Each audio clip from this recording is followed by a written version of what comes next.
Kotoran yang ada di balik kuku termasuk ma yamna'u usulal ma'i, sesuatu yang menghalangi sampainya air kepada kulit.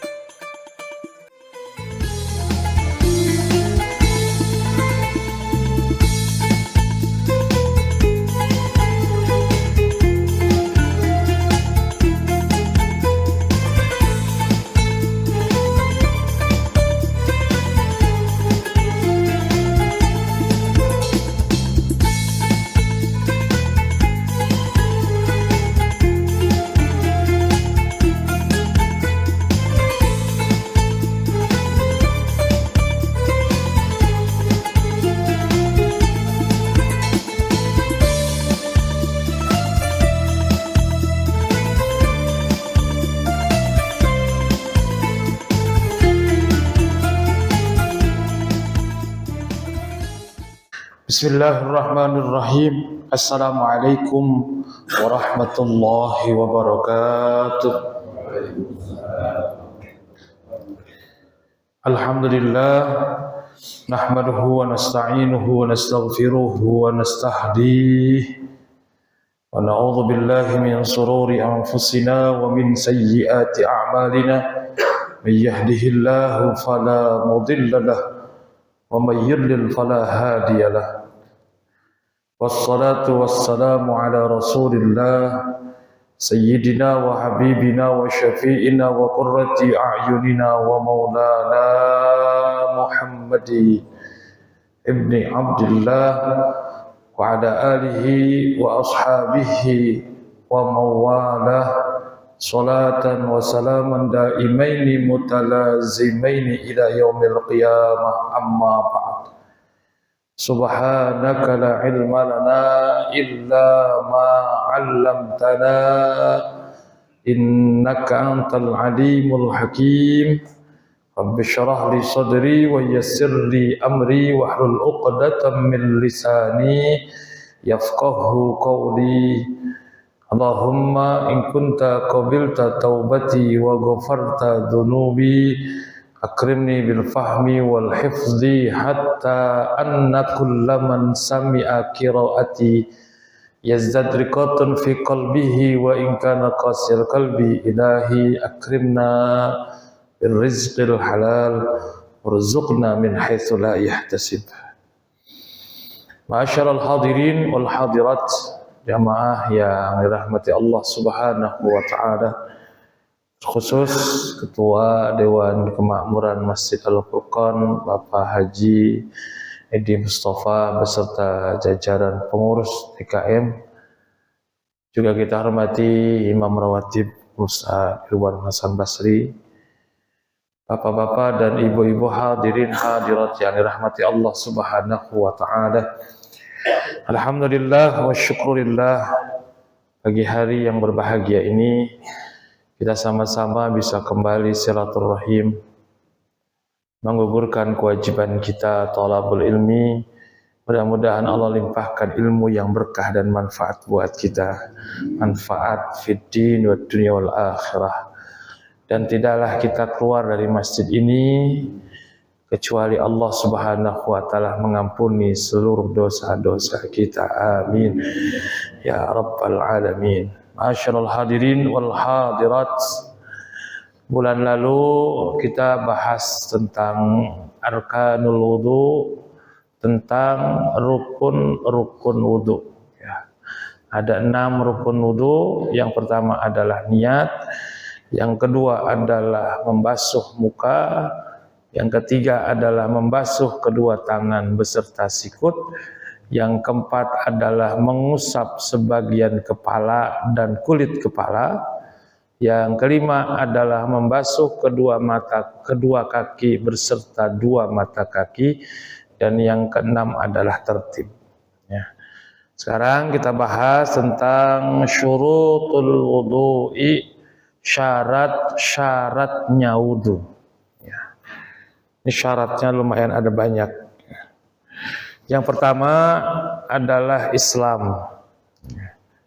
Jadi seseorang yang bukan orang Islam ketika berwudu fala yasihu maka tidak sah wudunya. Ya. Li'annal wudu'a ibadatun taftakiru ila niyatin wal kafiru laisa min ahliha. Karena berwudu itu adalah ibadah yang membutuhkan kepada niat. Dan orang kafir atau orang non-muslim bukanlah termasuk dari pelaku niat tersebut. Jadi kalau ibadah, ya, pelaksanaan ibadah itu kaitannya, hubungannya dengan niat. Salah satu rukunnya adalah niat. Tetapi dalam urusan muamalah, ya, hubungan antar sesama manusia, baik itu jual beli, kemudian pernikahan dan sebagainya, itu yang menjadi rukunnya adalah akad atau ijab qabul. Ya. Nah, Islam adalah salah satu yang termasuk dalam pelaku dalam melaksanakan niat. Maka orang kafir, orang non-muslim tidak sah wudunya, ya, karena bukan orang Islam. Yang kedua, at-tamyiz. Fala yasihu min ghairil mumayyizi li'annal wudu'a ibadatun taftaqiru ila niyyah wa min syurutin niyyah tamyizun nawi. Tamyiz itu adalah usia seseorang yang sudah bisa membedakan mana yang baik, mana yang buruk, mana yang benar, mana yang salah. Ya. Dia tahu bahwa arang itu panas, maka dia tidak mau untuk memegang arang atau api. Dia tahu bahwa es itu dingin dan seterusnya. Dia bisa membedakan. Kalau usia mungkin 10 tahun ke atas lah, ya. Nah, orang yang belum tamyiz, yang masih balita, masih kecil, ketika dia berwudu, maka wudunya tidak sah. Karena wudu membutuhkan niat, dan salah satu syarat niat itu adalah orang yang berniat itu sudah tamyiz. Tetapi usia anak itu diajarkan, dibiasakan untuk berwudu. Ya. Anak baru 3 tahun, anak 4 tahun, wudunya enggak sah. Tetapi mereka bisa diajarkan bagaimana tata cara berwudu, supaya ketika dia waktunya berwudu sudah bisa. Selanjutnya, an-naqa'u anil haidhi wan nifasi. Ini bagi perempuan. Syarat perempuan untuk berwudu adalah suci dari haid dan nifas. Ya. Jadi kalau perempuan dalam keadaan haid ataupun dalam keadaan nifas, dia berwudu, maka wudunya tidak sah. Jadi perempuan mah lagi haid, sholat enggak, puasa enggak, ya, wudu juga enggak. Karena memang semua ibadah tersebut membutuhkan kepada syarat sucinya perempuan dari haid dan nifas. Contoh yang keempat, an-naqa'u amma yamna'u wusulal ma'i ilal basyarati. Suci dari sesuatu yang menghalangi sampainya air ke kulit. Ya. Termasuk di sini fayajibu izalatu ma tahtal adhafiri minal awsakh. Termasuk di sini adalah wajib menghilangkan kotoran, ya, dari bawah kuku-kuku. Jadi kalau dalam penjelasan ini berarti kotoran yang ada di balik kuku termasuk ma yamna'u wusulal ma'i, sesuatu yang menghalangi sampainya air kepada kulit. Makanya ketika berwudu kan ada kita disunahkan sebelum membasuh muka itu kan membasuh atau mencuci dua telapak tangan. Nah, kesempatan sambil dibersihkan ya kotoran-kotoran yang ada di balik kuku. Termasuk perkara-perkara yang bisa menghalangi sampainya air ke kulit. Bagi perempuan mungkin bedak yang tebal kali ya. Ya. Katanya sekarang ada bedak yang bisa menyerap air katanya. Saya kagak tahu. Orang nggak pernah pakai bedak saya mah. Ya. Perempuan yang tahu. Misalkan juga adalah minyak. Ya.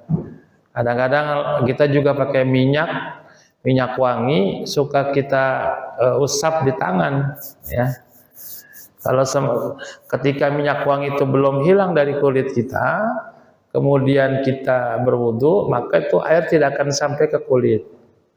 Karena air dan minyak itu bertentangan. Ada lagi misalkan cat, ya, tip X, pokoknya sesuatu yang menghalangi sampainya air kepada kulit. Nah, kalau ada itu harus dibersihkan dulu. Ya. Kalau tidak dibersihkan, kemudian air nggak sampai ke kulit, maka tidak terpenuhi syaratnya. Kalau tidak terpenuhi syaratnya, maka tidak sah wudhu kita. Ya. Jadi salah satu yang wajib kita bersihkan demi sampainya air ke kulit adalah membersihkan kotoran yang ada di bawah kuku kita. Ya. Ini yang sering terabaikan oleh kita. Kadang-kadang tangan kotor, bisa terlupakan untuk kita bersihkan. Kadang-kadang mau buru-buru dan sebagainya.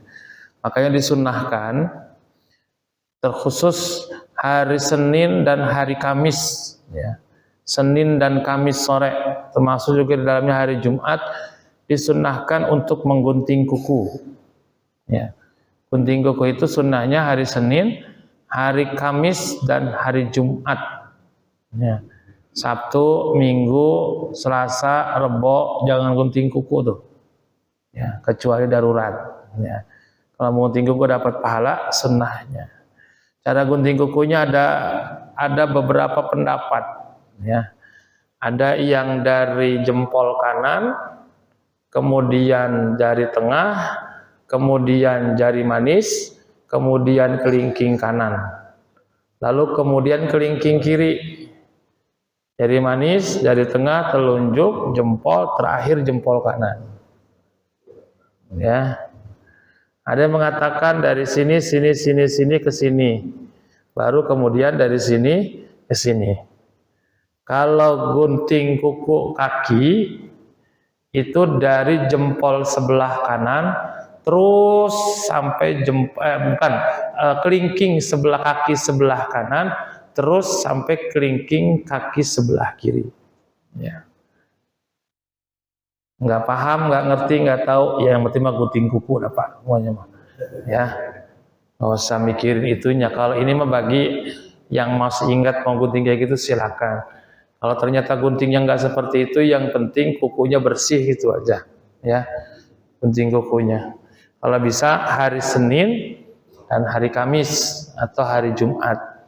Bahkan Jumat itu bukan hanya sekedar menggunting kuku. Sunnahnya itu termasuk juga menggunting kumis bagi laki-laki. Sunnahnya gunting, bukan dikerok. Ya, bukan yang goyang-goyang gitu tuh Pak yang iklan. Bukan dikerok, tapi sunnahnya digunting. Ya. Dikerok boleh nggak? Boleh. Boleh dapat pahala mencukur kumisnya. Tapi caranya tidak dapat. Kalau mau lengkap, gunting kumisnya. Ya. Dengan cara digunting, bukan dikerok.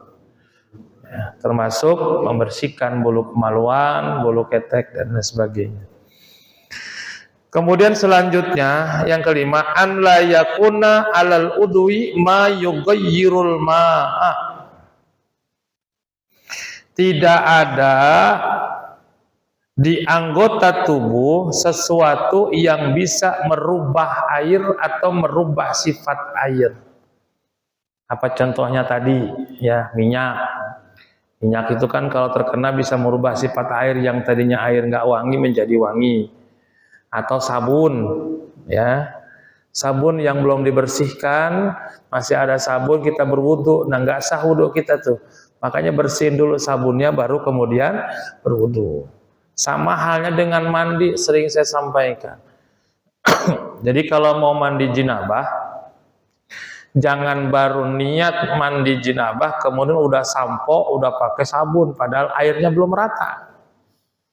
Jadi air dan sabun atau badan yang sudah disabunin, badan rambut yang udah dikeramasin pakai sampo, kemudian tersiram air, itu air yang bercampur dengan sampo dan sabun merupakan air yang berubah.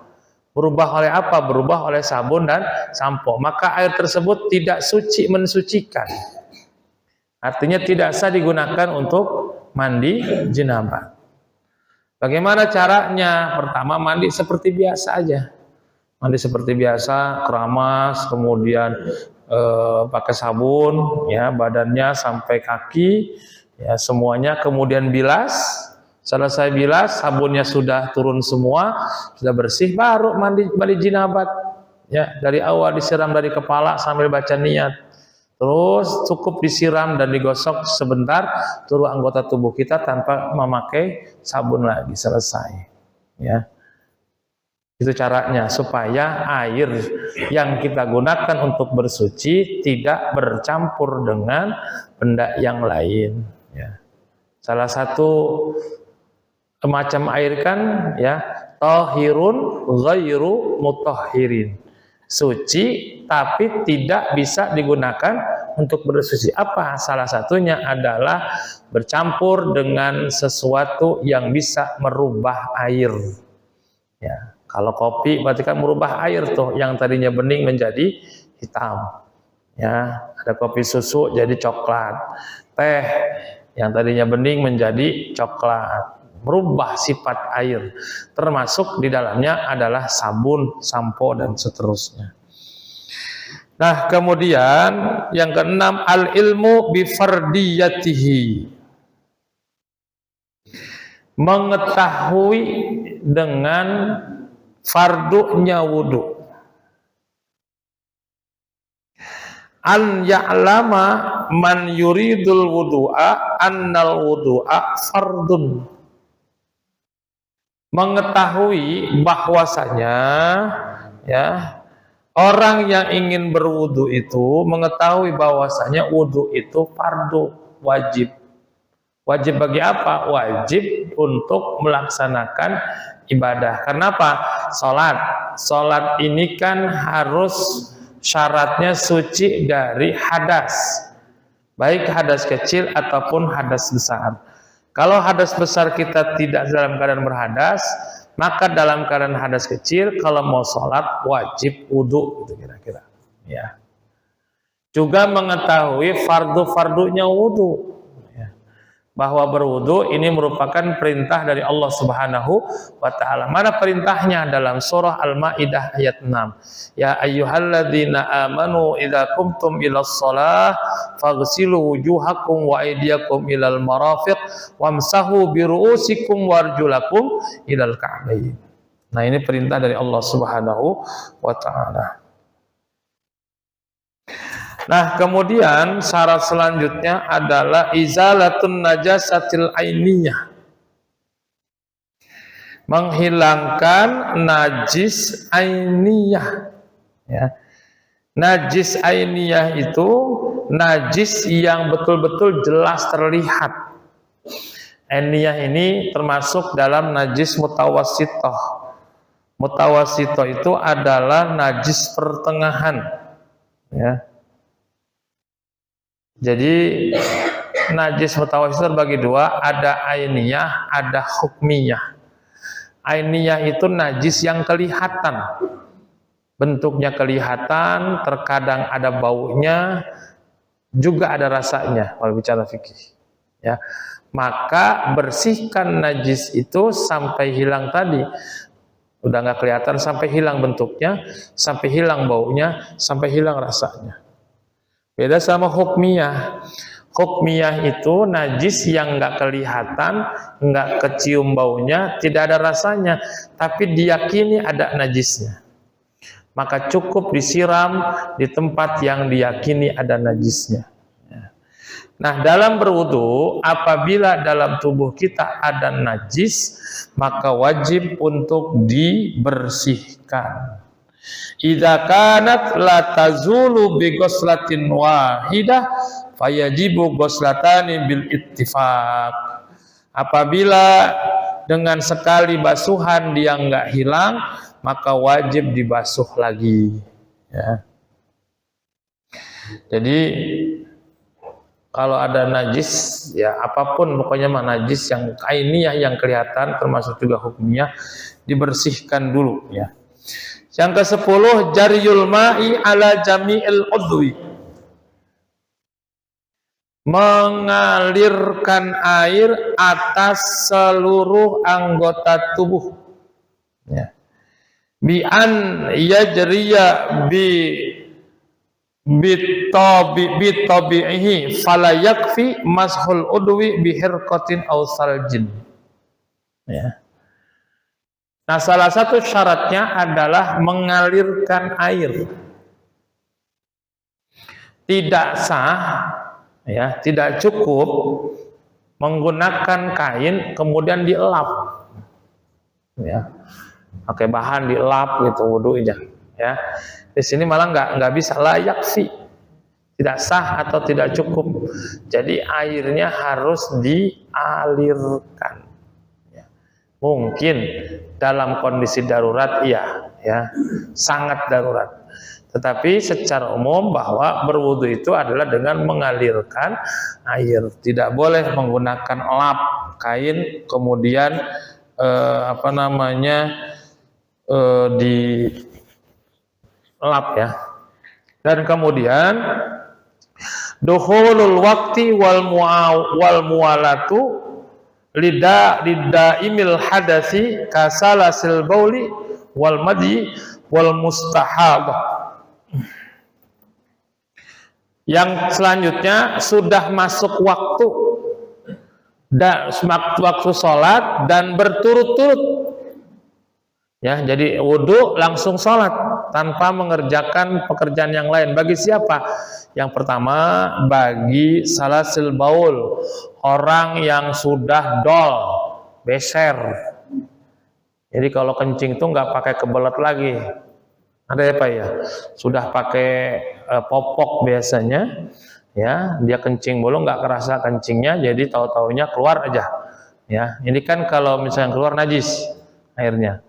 Yang kedua, bagi wanita yang istihadah.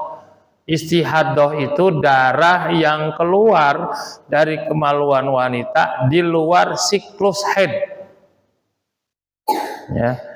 Haid itu kan secara siklus paling sedikit haid itu keluar 24 jam. Jadi kalau darah yang keluar dari kemaluan perempuan kurang dari 24 jam, kurang dari sehari semalam, itu bukan darah haid, itu darah istihadah. Maksimal keluarnya adalah 15 hari 15 malam, ya, keluarnya. Jadi kalau perempuan haid 15 hari 15 malam itu batas maksimal. Lebih dari itu berarti darah istihadah. Rata-rata adalah 6 sampai 7 hari. Rata-rata, ada yang 4, ada yang 5, ada yang 8, ada yang 10, rata-ratanya 6 sampai 7 hari. Kalau ternyata perempuan sudah keluar darah melebihi 15 hari 15 malam, maka dia wajib untuk mandi dari hadas besar kemudian melaksanakan kewajiban, termasuk di dalamnya adalah sholat. Karena wanita yang darah istihadah tetap wajib sholat, tetap wajib puasa. Yang dapat keringanan itu adalah ketika haid, dia nggak boleh puasa, nggak boleh sholat. Nah, wanita yang keluar darah istihadah ketika wudhu syaratnya adalah sudah masuk waktu sholat. Misalkan begini, adalah orang yang sudah beser, ya, Jadi darah air kencingnya keluar terus tanpa kerasa mau kebelet lagi enggak. Kalau kita kan keluar ada kebelet dulu Pak ya, jadi kerasa. Ini mah udah dol dah itunya, klepnya ya. Udah enggak kerasa lagi, makanya dia pakai popok ya. Nah, khawatir kalau belum masuk waktu dia wudhu, pas mau sholat keluar kencingnya, kan jadi najis tuh ya, jadi batal wudhunya ya. Nah makanya disyaratkan bagi orang tersebut wudhunya pas masuk waktu sholat, waktu zuhur, Allahu Akbar, segera berwudhu ya. Wal mualah, dan mualah itu berturut-turut, artinya dari wudhu langsung sholat. Jangan habis wudhu main handphone dulu baru sholat, namanya nggak mualah ya. Ada WhatsApp nih di grup lagi gosip atau lagi baca berita politik, lagi grup tim sukses ya, kali aja ada jatah begitu ya. Habis wudhu langsung baca WhatsApp dulu, wah ada jatah nih. Habis itu sholat, ternyata lagi buka handphone, dol tuh keluar kencingnya, maka dia kudu wudhu lagi ya.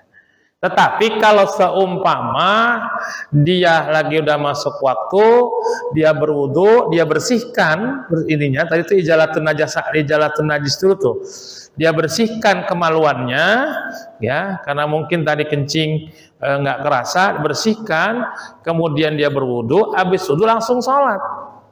Kalaupun di antara wudhu dan sholat mungkin keluar air kencing, insya Allah itu dimaaf. Kenapa?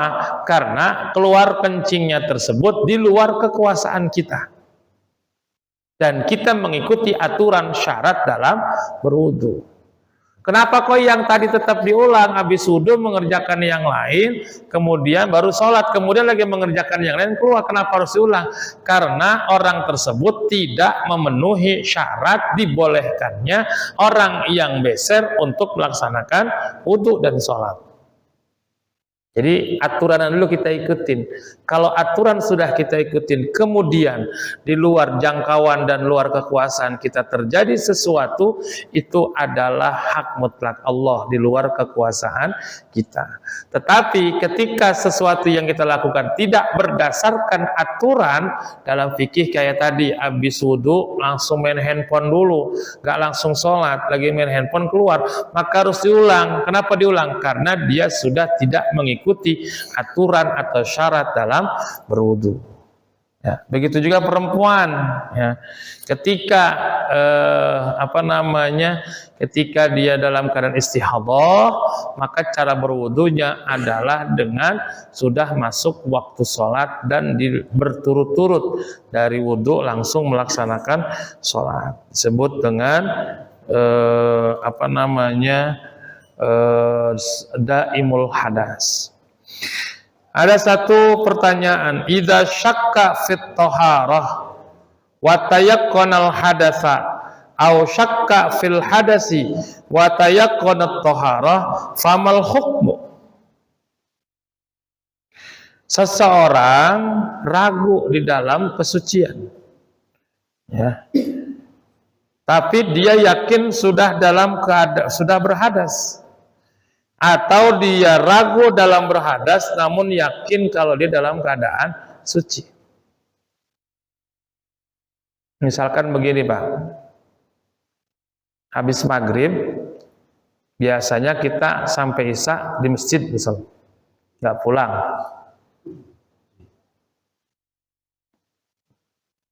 Entah kena hujan, entah karena emang nggak dibukain pintu di rumah gitu. Ya. Pokoknya biasanya misalkan, ya bukan karena hujan atau apa, ada orang yang memang maghrib sama isya itu daripada bolak-balik mendingan gak usah pulang ya. Maghrib sampai isya biasanya dia menggunakan sekali wudhu. Nah di antara itu dia ragu udah batal apa enggak nih gitu ya. Walaupun bagusnya berwudhu. Kenapa? Ketika dia sudah berwudhu, tajdidul wudhu itu lebih bagus.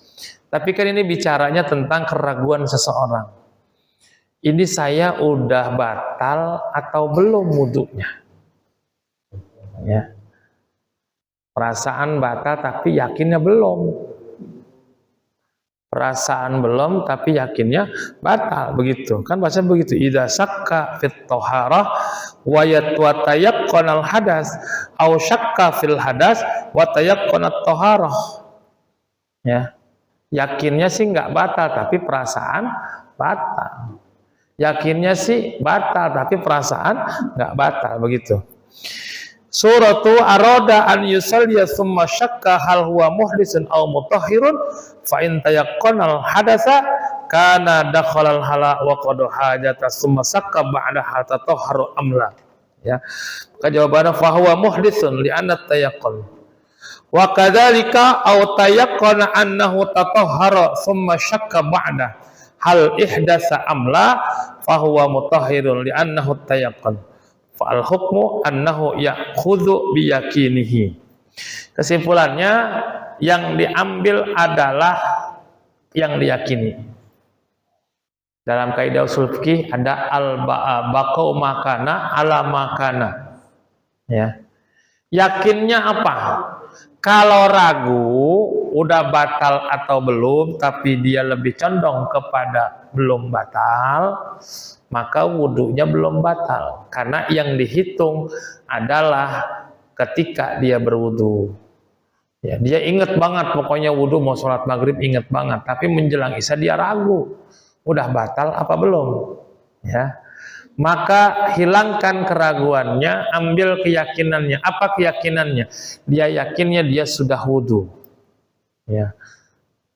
Yang kedua, apabila yakinnya sudah berhadas, yang diingat berhadas, ya, bahwa dia belum berwudu, maka yang diambil adalah bahwa dia sudah berhadas. Udah wudu apa belum?